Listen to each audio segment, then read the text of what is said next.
Marcus Reeves stood in the center of his new apartment, surrounded by cardboard boxes that had followed him across 3 states and half a lifetime. The afternoon light filtered through bare windows, casting long shadows across the hardwood floor. He'd been out of the Marine Corps for 8 months now, but the transition to civilian life still felt like wearing someone else's skin. The boxes contained the physical evidence of 22 years of service: dress uniforms wrapped in dry cleaner plastic, commendation medals in velvet cases, photographs of men whose faces he'd never forget. Some of those men were still serving. Others were only memories now. He cut open a box marked Personal Effects and found his old patrol logs stacked beneath a folded flag.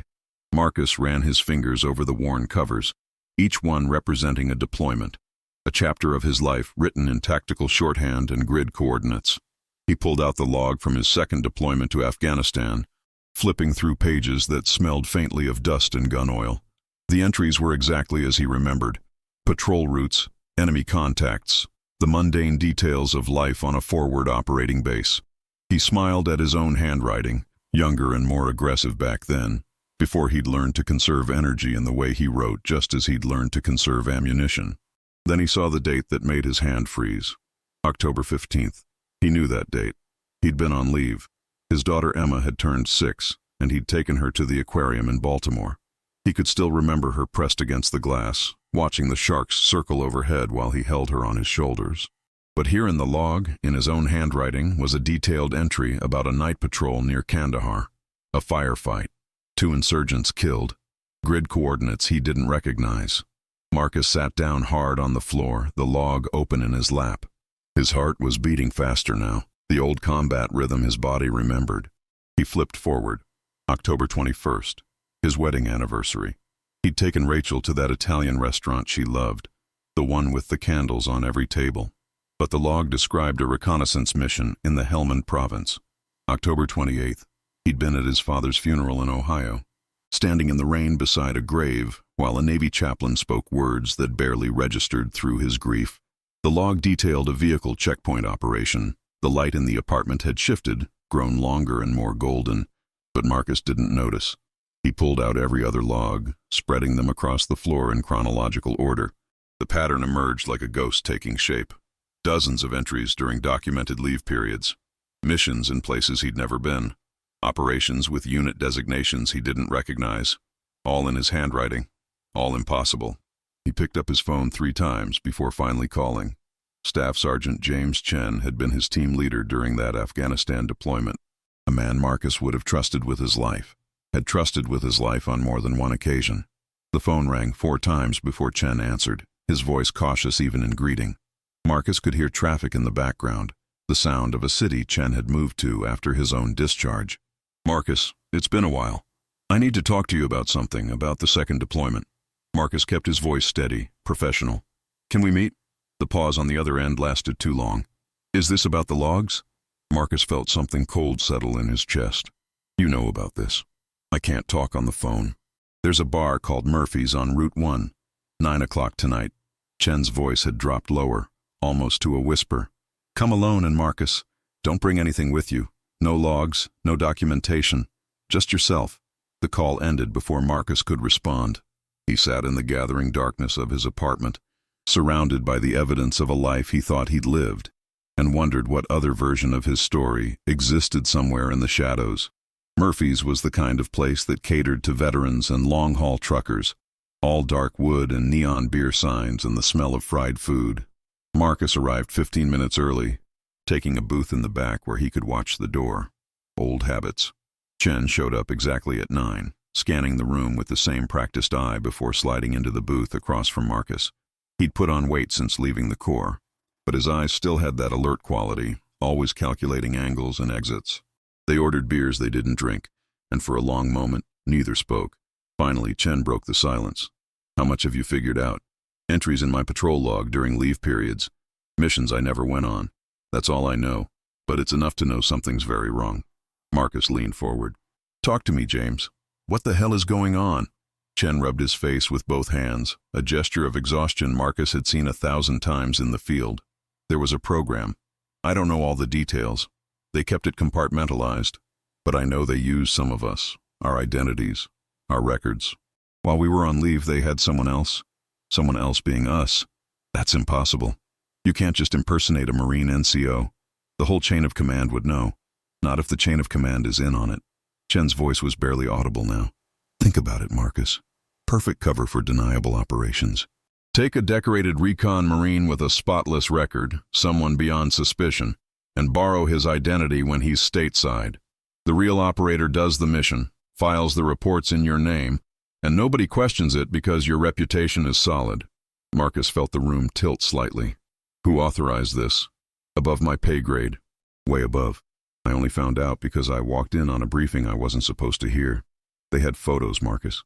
Photos of operations I supposedly conducted while I was at my kids' baseball games. They offered me money to keep quiet. A lot of money. Chen finally met his eyes. I took it. I took the money. And I kept my mouth shut, and I've been trying to forget about it ever since. How many of us? I don't know. A dozen, 2 dozen. They picked guys with the right profiles, combat experience, intelligence backgrounds, guys who could plausibly be anywhere doing anything. Chen stood up abruptly. Let it go, Marcus. Whatever you found, burn it. Forget about it. These people don't mess around. They made it very clear what would happen if I talked. I can't do that. Then you're a fool. Chen dropped 2 20s on the table, enough to cover both their tabs and then some. I never saw you tonight. We never had this conversation. And Marcus, watch your back. If they know you're asking questions, they'll be watching.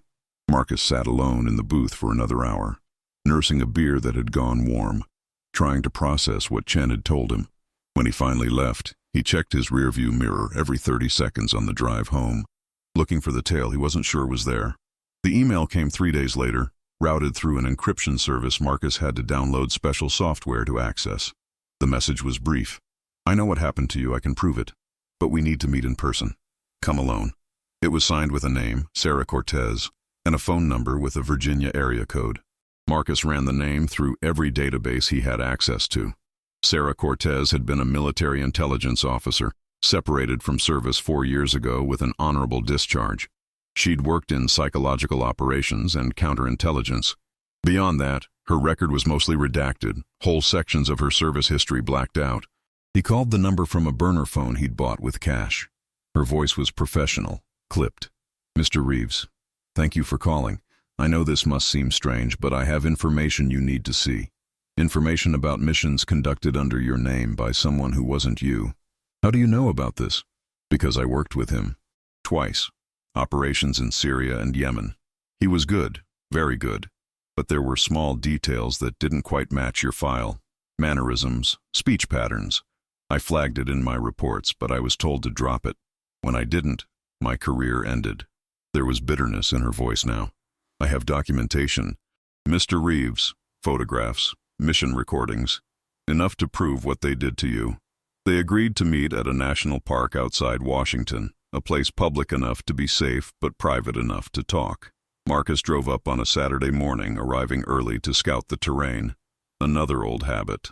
Sarah Cortez was waiting at a picnic table near the lake, a woman in her late 30s with dark hair pulled back and the alert posture of someone who'd spent time in uniform. She had a backpack beside her, and she didn't stand when he approached. You came alone? Like you asked. Marcus sat across from her, maintaining a conversational distance. Show me what you have. Sarah pulled out a tablet and turned it to face him. The first image showed a man in tactical gear standing beside a Humvee somewhere in the desert. The face was his own. Same features, same 1,000-yard stare he'd seen in his own deployment photos. But the gear was wrong. The weapon was wrong. And Marcus had never been to Syria. That's from an operation in 2019, March 14th. You were on leave visiting your sister in Colorado. Sarah swiped to another photo.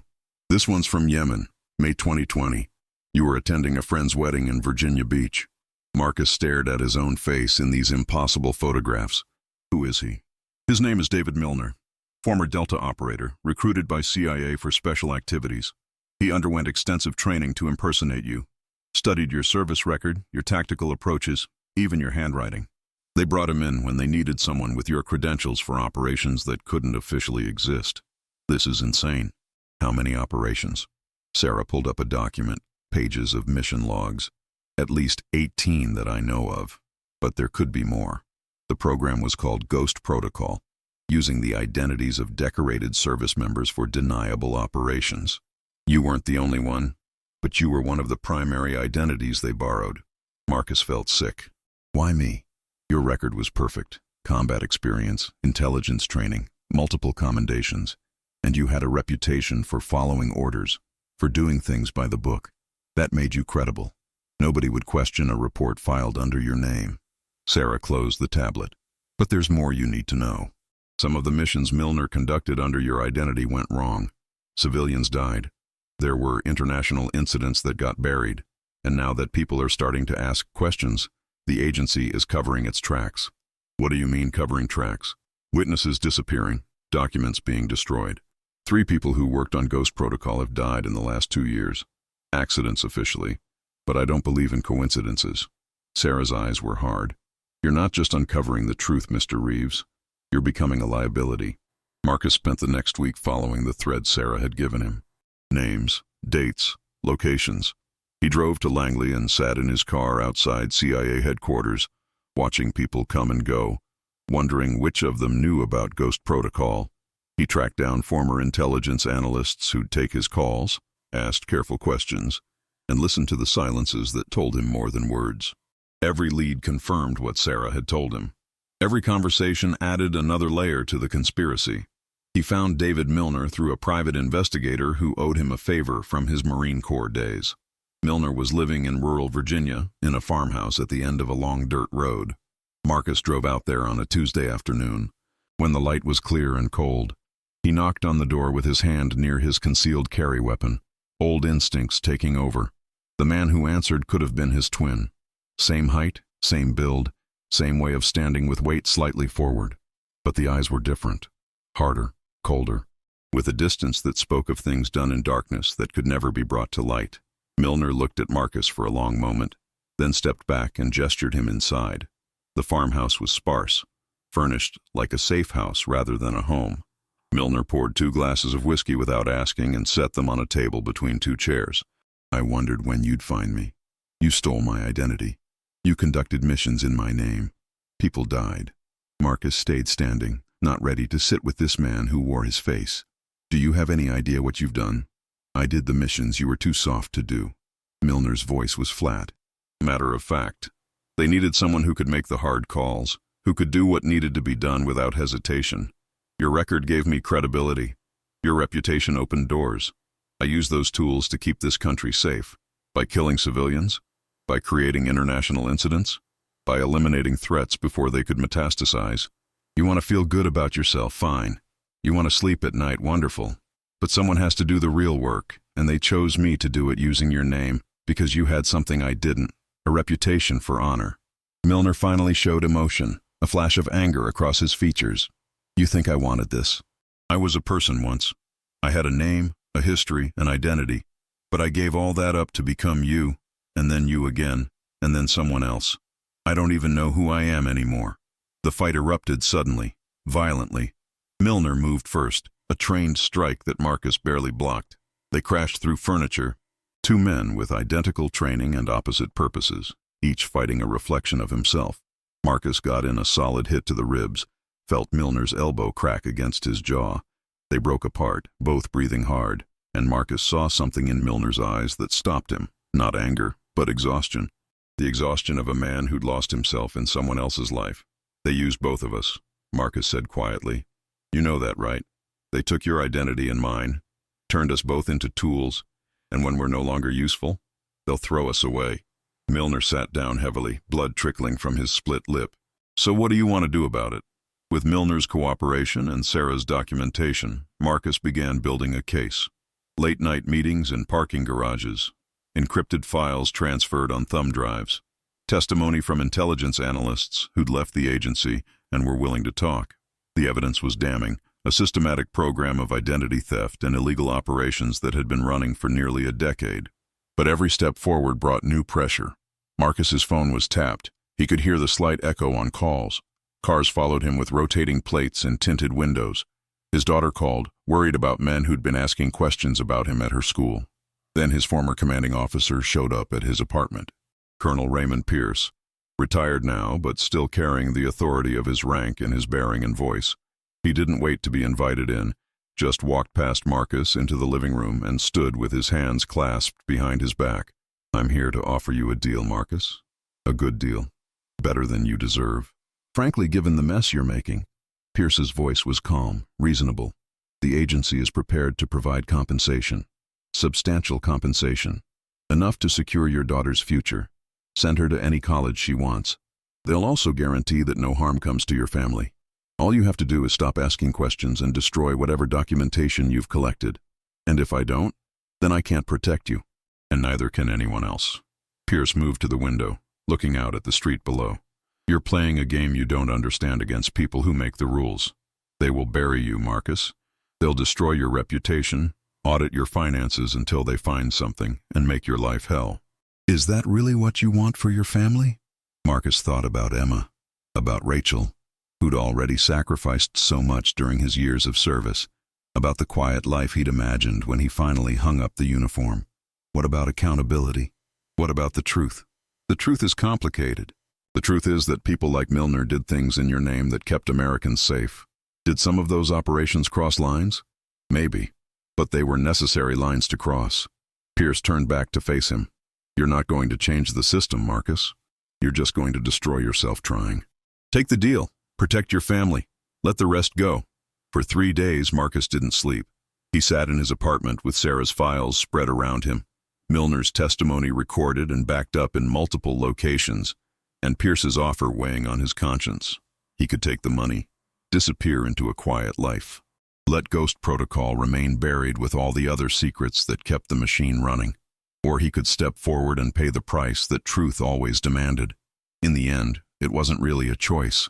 Marcus had spent 22 years wearing a uniform that represented something: honor, accountability, the idea that some things mattered more than personal safety. He couldn't surrender that now, not even to protect the people he loved. So he called Sarah and told her to arrange the meeting. A closed congressional hearing, subpoena power, immunity for witnesses. They'd expose Ghost Protocol and let the consequences fall where they would. The hearing took place in a secure facility in Washington, walls lined with security clearances and non-disclosure agreements. Marcus sat at a table facing a panel of senators and representatives, people whose faces he recognized from television, but whose lives felt entirely distant from his own. He had brought everything: the patrol logs, the photographs, Milner's testimony, Sarah's documentation. He spoke for 4 hours, laying out the systematic program that had stolen his identity and used it for operations that violated domestic and international law. The questions came sharp and skeptical. How could he prove the handwriting wasn't his own? What evidence did he have beyond circumstantial documentation?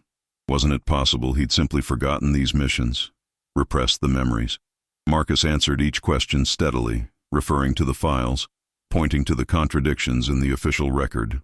Sarah testified next, her intelligence background lending credibility. Then Milner, via video link from an undisclosed location, his face obscured, but his voice clear. When it was over, the chairman thanked Marcus for his service and told him the committee would review the evidence.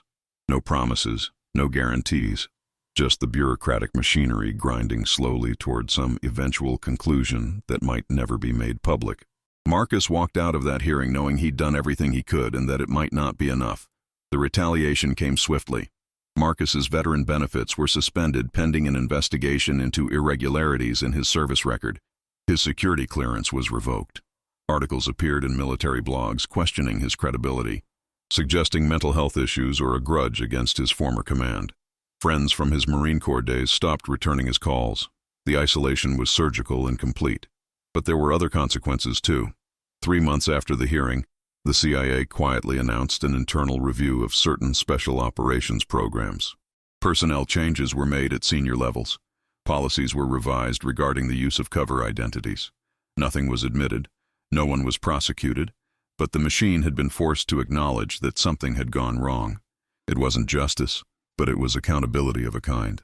Marcus sat on the porch of a rental house in North Carolina, watching the sun set over pine trees and thinking about the cost of truth. Emma wouldn't speak to him. Rachel had made it clear that his decision to testify had put their daughter at risk. His savings were depleted from legal fees. His name was tarnished in circles that had once been his whole world. But when he looked at himself in the mirror, he recognized the face looking back.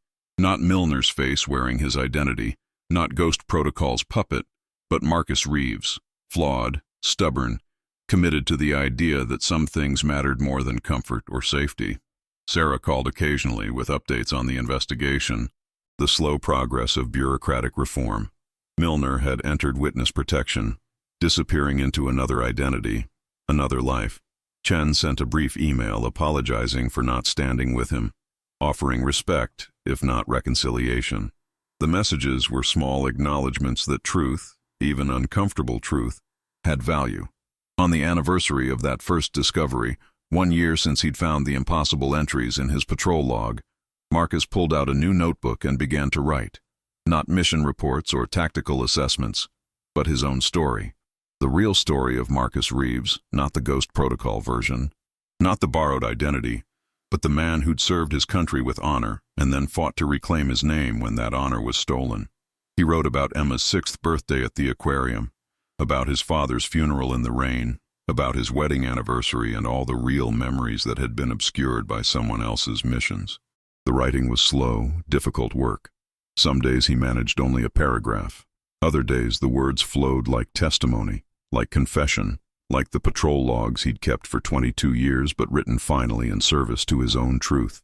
He didn't know if anyone would ever read it, didn't know if it would change anything or simply become another classified document in some government archive.